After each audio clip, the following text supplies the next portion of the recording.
वालेकुम, कैसे हैं आप? उम्मीद है सब ठीक ठाक होंगे और अपने अपने घरों में खुश और आबाद होंगे। अल्लाह ताला आप लोगों को खुश रखे, आबाद रखे और हर तरह की नागहानी आफ़तों, मुसीबतों और बलाओं से आपको महफूज रखे। आमीन सुम आमीन।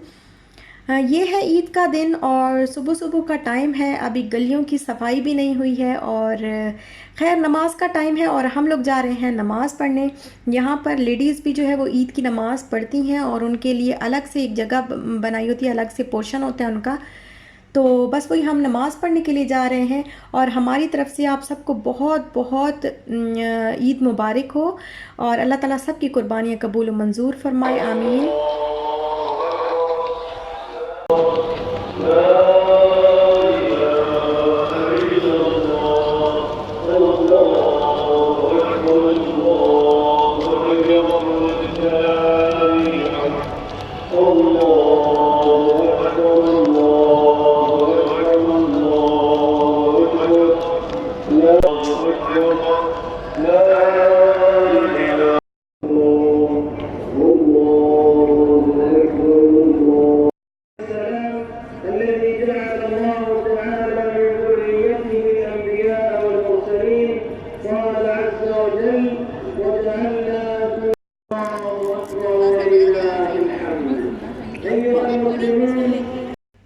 बस फिर ईद की नमाज़ पढ़ी, फिर खुतबा सुना और उसके बाद दुआ की। तो दुआ करने के बाद फिर हमने जो स्वीट्स होती हैं वो डिस्ट्रीब्यूट की।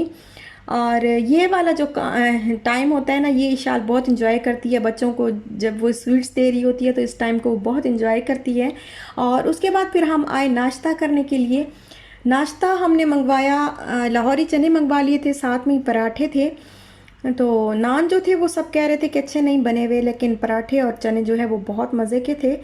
खैर हमने एंजॉय किया। अच्छा, इस दफ़ा ना हमारा प्लान था कि जो कुर्बानी है वो हम लोग यहीं पे करेंगे, यूएई में ही। लेकिन क्या हुआ कि अचानक से मेरे हस्बैंड का ऑफ जो है वो कैंसिल हो गया। और क्योंकि यहाँ पे ईद वाले दिन जो है वो बहुत रश होता है और मेरे हस्बैंड का वहाँ होना बहुत ज़रूरी है।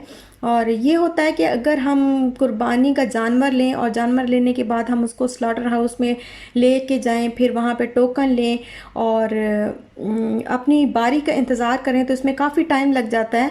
और फिर कुर्बानी होती है, उसके बाद पीसेस होते हैं, फिर आपको जाके कहीं आपका जो है वो हिस्सा मिलता है।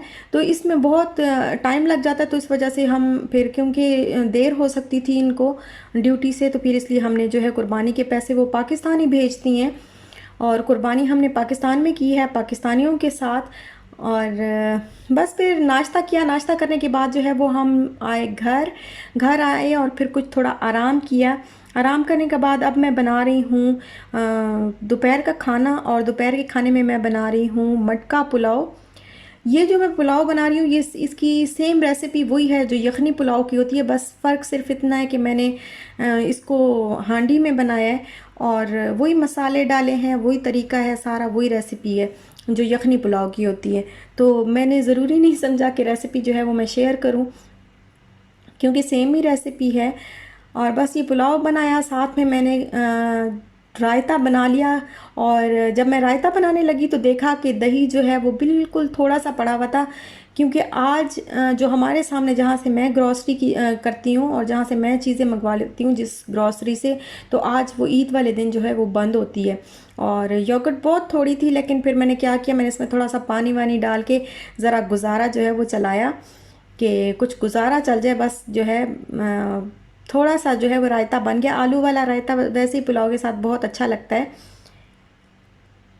और ये पुलाव जो है अब रेडी है तकरीबन।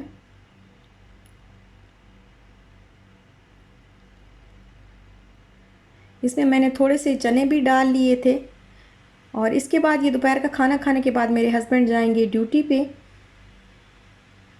और हो सकता है वो आ जाएं जल्दी, लेकिन फिर भी जाना तो है उनको, थोड़ी देर के लिए ही सही, लेकिन जाना तो है।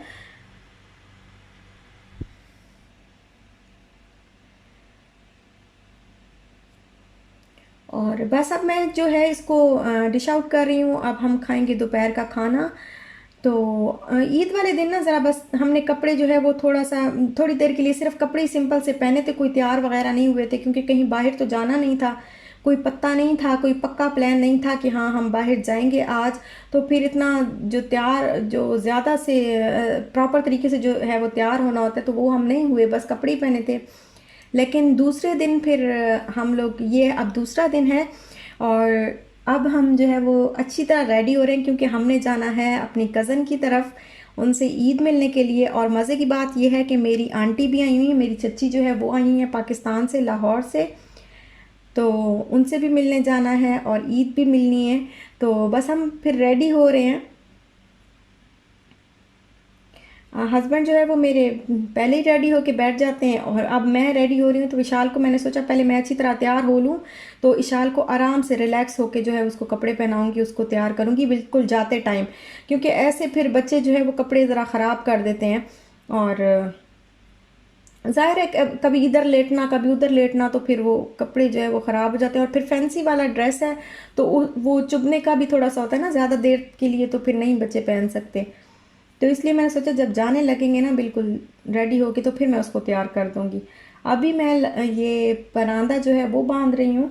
और इस ड्रेस को ना मैंने बड़ा आयरन करने की कोशिश की, ज़्यादा तो इस पर मैंने आयरन लगाई नहीं, क्योंकि मुझे डर था कि ये कहीं जल ना जाए। तो हल्की हल्की आयरन मैंने इसको की है, लेकिन फिर भी ना सिलवटें इसकी नहीं गई। इसके ऊपर कपड़ा रख के भी करते हैं ना आयरन, लेकिन फिर भी सिलवटें इसकी नहीं गई।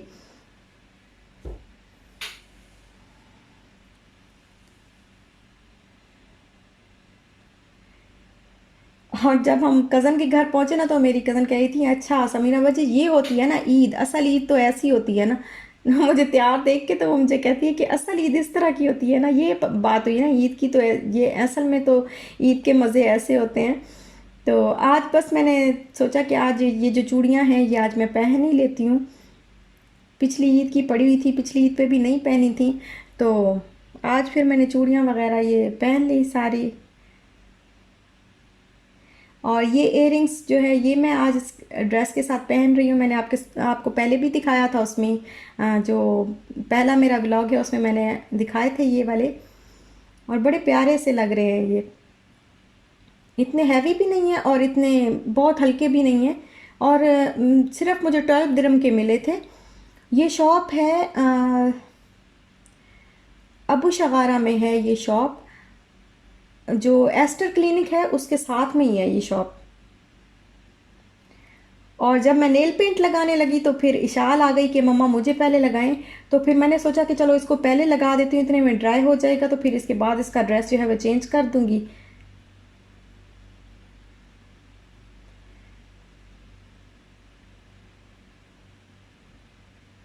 बड़ा शौक है मेरी बेटी को ना, बहुत शौक है नेल पेंट लगाने का। अच्छा ये वो वाला नेल पेंट है जो ऐसे ज़रा थोड़ा सा ड्राई होने के बाद खुरचो ना तो आराम से उतर जाता है। इसके लिए वो रिमूवर की ज़रूरत नहीं होती, ये पील ऑफ नेल पेंट है और बहुत ही अच्छा। वाकई मैंने लगा के देखा तो थोड़ी देर के बाद मैंने इसको ऐसे ज़रा सा नेल के साथ ही थोड़ा सा ऐसे खुरचा तो उतर गया आराम से। तो ये मसला नहीं होता, क्योंकि मैं तो नेल पेंट नहीं लेती ज़्यादा, इसीलिए कि फिर इसको कौन उतारे, और उतारने के बावजूद भी रिमूवर लगाएं उसके बावजूद भी ना कोनों खुदरों में नेल्स के तो रह जाते हैं, थोड़े थोड़े पार्ट्स जो हैं वो थोड़ी थोड़ी रह जाते हैं, और फिर भी नेल पेंट की। लेकिन ये आराम से जो है वो उतर गया था। और अब मैंने शाल को पहना लिए हैं कपड़े, और मैं अब इसको पहना रही हूँ चूड़ियाँ। और देख मेहंदी का जो रंग है ये देखें कितना मज़े का आया, बड़ा अच्छा कलर आया है। अच्छा बहुत सारी सिस्टर्स जो हैं वो मुझसे पूछ रही थी आपने कितने पैसे दिए, मेहंदी के कितने पैसे लेती हैं आपसे पार्लर वाली। मैं सॉरी मैं उधर रिप्लाई नहीं कर सकी, मैं इंशाल्लाह आपको बहुत जल्दी रिप्लाई दूंगी सारे जो आपने कमेंट्स किए हैं। तो वहाँ पे हम जिस पार्लर में हम लोग गए हैं, यहाँ पे एक हाथ का, मेरे एक हाथ का 20 दिरहम लिया है और दो हाथों का 40 दिरहम लिए हैं, और इशाल के एक हाथ का 15 दिरहम और दो हाथों के 30 दिरहम लिए हैं। तो फिर अब हम जा रहे हैं कज़न के घर। और जैसे ही हम गाड़ी में बैठे तो मैं तो सेल्फ़ी पे सेल्फ़ी, सेल्फ़ी पे सेल्फ़ी, तो मेरे हस्बैंड कहते हैं तुम्हें कहाँ से सेल्फ़ी की बीमारी लग गई है, तुम तो कभी सेल्फ़ियाँ बनाया ही नहीं करती थी और तुम इतनी सेल्फ़ियाँ बना रही हो, तुम्हें क्या हो गया। मैंने कहा बस देख लें, हमें भी ज़माने का जो है वो रंग चढ़ गया, ज़माने के साथ हम भी ऐसे ही हो गए हैं। और ये मैं व्हाट्सअप के लिए मैंने कहा चलो मैं पिक्चर्स बना लूँ, तो ये व्हाट्सअप के लिए डीपी के लिए मैं पिक्चर्स यहाँ पे बैठ के बना रही थी। अच्छा, यहाँ पे मैं आपके साथ जो है वो एक बात करना चाहती हूँ कि ईद के इस मुबारक मौके पे अपने कश्मीरी बहन भाइयों को लाजमी याद रखिएगा, उनके लिए दुआ कीजिएगा। हम मुसलमान पूरी दुनिया में जहाँ जहाँ जहाँ कहीं भी हम लोग हैं, हम लोग एक इमारत की तरह हैं, एक बिल्डिंग की तरह हैं। और एक बिल्डिंग की किसी भी दीवार से अगर ईंट निकाल ली जाए तो उस बिल्डिंग की बुनियादें जो है वो कमज़ोर हो जाती हैं। और हम सब मुसलमान एक जिस्म की मानंद हैं, और जिस्म के जिस भी हिस्से में दर्द हो तो पूरा जिस्म जो है वो तकलीफ़ में होता है। तो हमारे साथ भी कुछ हाल ऐसा ही है।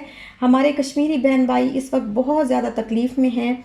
इस बहस में तो मैं खैर नहीं पढ़ना चाहूँगी कि कश्मीर जो है वो पाकिस्तान का हिस्सा है या कश्मीर इंडिया का हिस्सा है। कश्मीर कश्मीर है और उस पर किसी का भी हक़ नहीं है, उस पर सिर्फ़ कश्मीरियों का हक़ है। अल्लाह ताला से दुआ करें। और ईद का दिन है, ईद के दिन जो है दुआ कबूल होती है। अल्लाह ताला से दुआ करें कि अल्लाह ताला उनके लिए आसानियाँ पैदा फ़रमाए, उन पर अपना ख़ास रहम व करम फ़रमाए, उनकी मुश्किलें अल्लाह ताला जो है वो दूर फ़रमाए और उनको सुकून दे, उनको राहत की ज़िंदगी दे। और ईद के दिन जो है वो बहुत परेशान हैं। हमारा दिल, हम अपनी अपनी जगह पे ईद तो मना रहे हैं, लेकिन दिल जो है वो हमारे बहुत परेशान है, उनके लिए कर्ब में मुब्तला हैं। बस अल्लाह ताला उन पर रहम फ़रमाए, आमीन सुमा आमीन। और अब हम पहुंच गए हैं घर। और जब हम घर पहुंचे, कज़न के घर पहुंचे, तो उसने जो है वो खाने का काफ़ी इंतज़ाम किया हुआ था। और खाने में उसने बनाया हुआ था मटन कोरमा, और साथ में ही था चिकन पुलाव, और इसके अलावा शामी कबाब थे, रायता था, सैलेड था, आइसक्रीम थी। तो इतना जो है उसने एहतमाम किया हुआ था। तो हमने खाना खाया, मज़े ले लेके जो है वो खाना खाया, हाथ नहीं रुक रहा था, बड़ा बड़ा मज़े का खाना बनाया था। और बातें की साथ में ही, आंटी के साथ, चची के साथ काफ़ी अरसे के बाद जो है वो इस तरह बैठ के गपशप लगाई, हंसी मजाक होता रहा। फिर उसके बाद चाय भी पी, क्योंकि चाय तो, ये तो हो नहीं सकता कि चाय ना बने। चाय तो कहीं भी हम चले जाएं तो चाय तो लाजमी बनती है। फिर चाय को एंजॉय किया, और चाय जो है वो मेरी मर्ज़ी की यहाँ पे मुझे मिलती है इस घर में, चीनी के बगैर, और बड़ी मज़े की चाय मिलती है, करारी सी कड़क सी चाय मिलती है। तो बस चाय वगैरह पीने के बाद ज़रा थोड़ी सी गपशप की और इन्जॉय किया। तो उसके बाद फिर हम लोग निकल पड़े घर के लिए। तो जब हम वहाँ से निकले ना, थोड़ा सा रास्ता हमने तय किया, तो ज़ुबान ने कहा कि चटपटा तो आज मुझे दिया ही नहीं है ईद के दिन। तो ईद के दिन चटपटा ना हो, ये तो हो ही नहीं सकता। तो फिर हम ना कसर से सियालकोट आ गए। वहाँ से फिर हम लोगों ने खाए गोलगप्पे और इन्जॉय किया। और मेरी बेटी जो है वो सो गई थी रास्ते में ही, तो इसके लिए हमने बर्गर ले लिया कि चलो जब घर जाएगी तो फिर इसको हम बर्गर उठा के जो है वो खिला देंगे।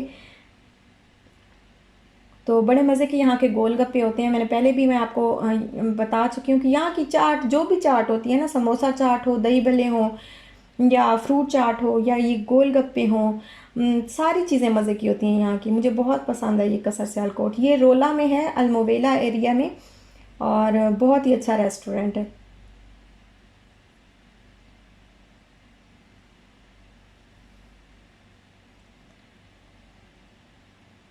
और बस फिर हमने गोलगप्पे इंजॉय किए, उसके बाद हम लोग घर आ गए।